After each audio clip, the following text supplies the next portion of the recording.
Christmas had always been more than just a holiday to me, it was my lifeline, the one time of year I felt like I was part of something, even if that something was chaotic, noisy, and emotionally exhausting. My parents had this tradition where everyone had to come home. No matter what. Snowstorm, sickness, breakup, you showed up. It was non-negotiable, and every year, I booked expensive flights, usually last minute because my work wouldn't give time off easily.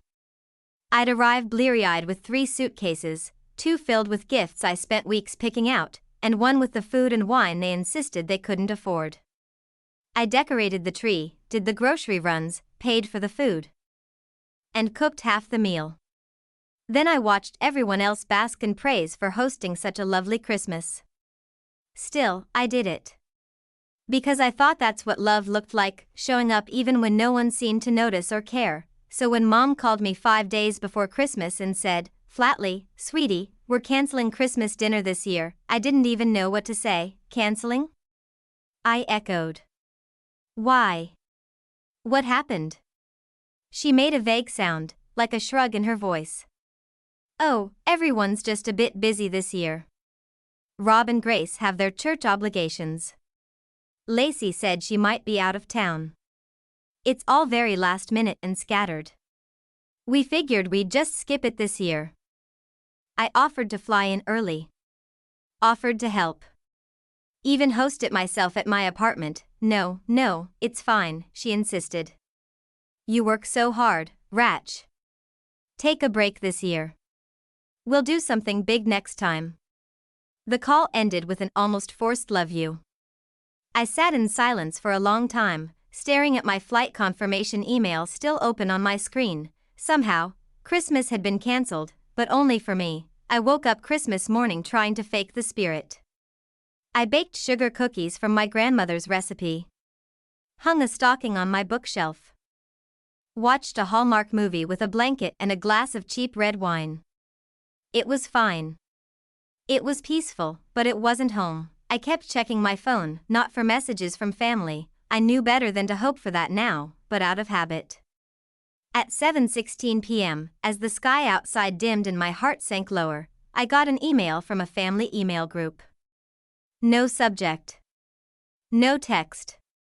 Just an MP4 file attached, merrychristmas.mov. Curiosity got the better of me.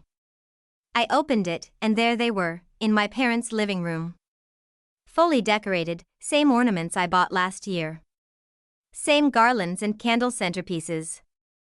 The ones they said they wouldn't bother with this year. A full dinner table. Ham. Mashed potatoes, pie, laughter, wine. Lacey was unwrapping gifts, her toddler squealing in delight. Rob and Grace were taking selfies in front of the tree. My parents stood near the fireplace with wine glasses in hand, glowing. Then came the part that froze me. My mother's voice, "Thank God Rachel didn't come. More food for us." Laughter. My heart dropped. Lacey chimed in, flipping her hair. She actually believed we cancelled. She's so damn gullible. My dad raised his glass like a toast. To Rachel, our personal ATM, may she keep depositing and never ask questions. The video ended on that, everyone cackling like they'd heard the world's funniest joke, and there I was. Sitting alone in my quiet apartment, surrounded by unopened gifts I'd never get to give. I didn't cry, not right away. I just sat there, numb, realizing the truth I had avoided for years. They didn't forget me. They excluded me. Deliberately, and worse? They enjoyed it. That video didn't just ruin Christmas, it rewound my entire life. I started seeing everything in a new light. Suddenly, memories I had tucked away under the label of family quirks turned into glaring red flags. The time I was 22 and just out of college, still paying off loans, when Dad called and said, "The furnace died, Ratch. I don't want your mother to freeze. Can you help?" I wired him $3,000 that day. Months later, I found out they had taken a weekend spa trip, or when Lacey called crying, claiming she'd be evicted with her newborn if I didn't cover her rent. I transferred $2,100. Later saw photos on Facebook of her and her fiancé on a Caribbean vacation, tagged just days after. then there were the family emergencies. The so-called vet bill for their dog. The sudden car repair. The urgent need for a down payment buffer they said I'd get back. I kept spreadsheets at some point, thinking I was just being organized. Not realizing I was documenting my own exploitation, but the worst part, it was never phrased like manipulation. It was wrapped in affection. You've always been the reliable one. We're so proud of how successful you are. You're the glue that holds this family together. What they meant was, you're the one we can guilt the easiest. You're the one we'll drain dry because you won't fight back.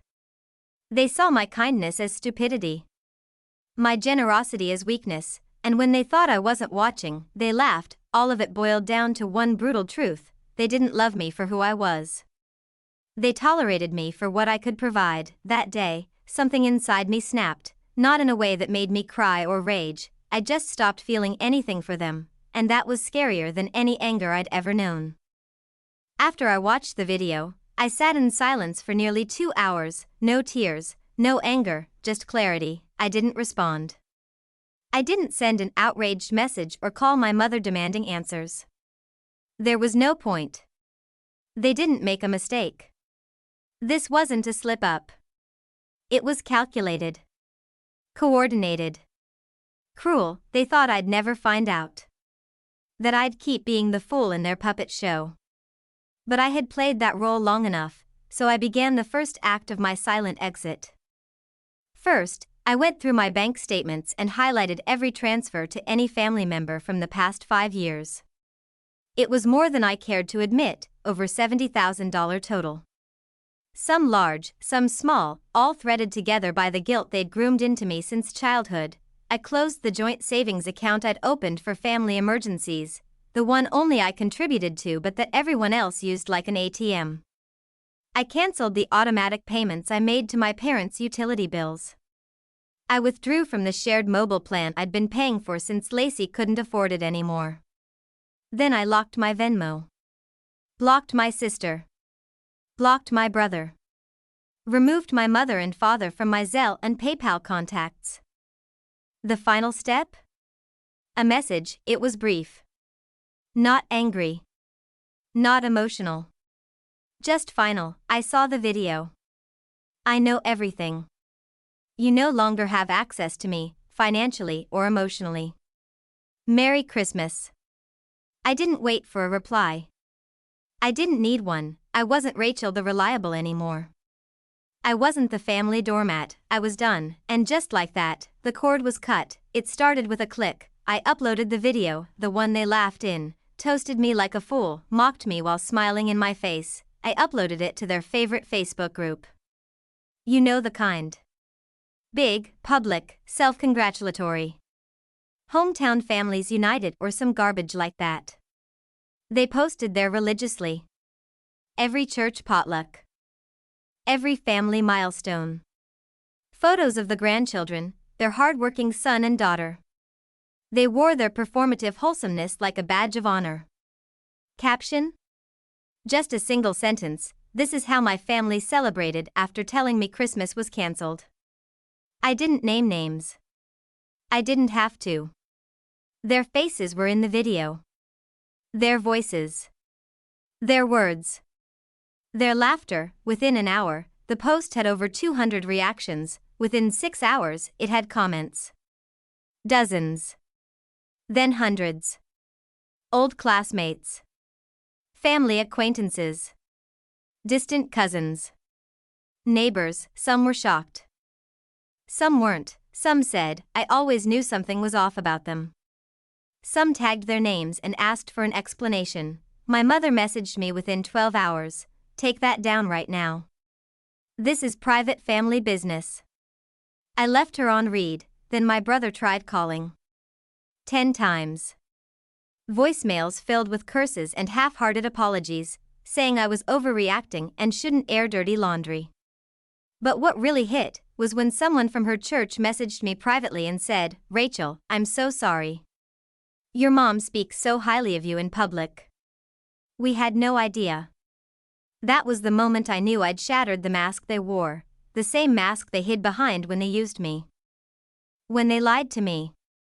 When they humiliated me, and now the mask was gone, they could no longer pretend. A month passed, silence, it was beautiful. Then February hit, and with it came the unraveling. It started with another email from my father. This time, no jokes. No passive aggression. Just panic. Rachel, I don't know what else to do. The mortgage is overdue. Your mom's medical bills have stacked up. I tried to get a personal loan and they denied it. We need help. Please. Just this once. I didn't reply. March brought a voicemail from Lacey. Crying this time, I know we messed up. I know you're mad. But I'm going to lose the house. My baby, she doesn't deserve this. Can you please? Just help with the car payment? Just the car? Again, I didn't reply. Then came Grace. The perfect sister-in-law. She sent me a voice note, voice trembling. You were always the kind one. Please don't punish the whole family for one mistake. Rob's out of work. We're drowning. I swear we've changed. They hadn't changed. They had just run out of access to me. They had no backup plan. No emergency fund. Because I had always been the fund. The fallback. The safety net, and now that net was gone, they were falling. Fast, but I didn't gloat. I didn't even feel satisfaction, I just felt freedom. For the first time in my life, their problems were not my problems. Their choices had consequences, and I no longer had to pay for them. They wanted me to be the well that never dried, but even wells run empty when people only take and never give. They say when people lose control of you, they try to control how others see you. And that's exactly what happened next. By April, I started hearing from mutual contacts, former neighbors, distant cousins. Even an old teacher who followed me on Instagram. Hey, just a heads up. Your mom posted a prayer request in the church bulletin group. Something about a daughter turning her back on family. One even forwarded me a screenshot. There it was. In black and white, please pray for our daughter Rachel. She's lost her way, surrounded by toxic friends and materialism. She cut off all contact after we asked her to be present for family in difficult times. We are heartbroken parents just trying to make ends meet. They made it sound like I abandoned them because they were poor, as if I hadn't floated their entire lifestyle for years. Paid their bills. Saved their credit. Covered holiday after holiday. Birthday after birthday, all while they mocked me behind my back, but now I was the villain in their new story. The selfish career girl who cared more about money than family. And here's the sickest part, people believed them. Some commented under the post, you raised her too well. Sometimes children just go astray. Others wrote, she'll come around once life humbles her. A few messaged me directly to say how disappointed they were in me. At first, I was livid.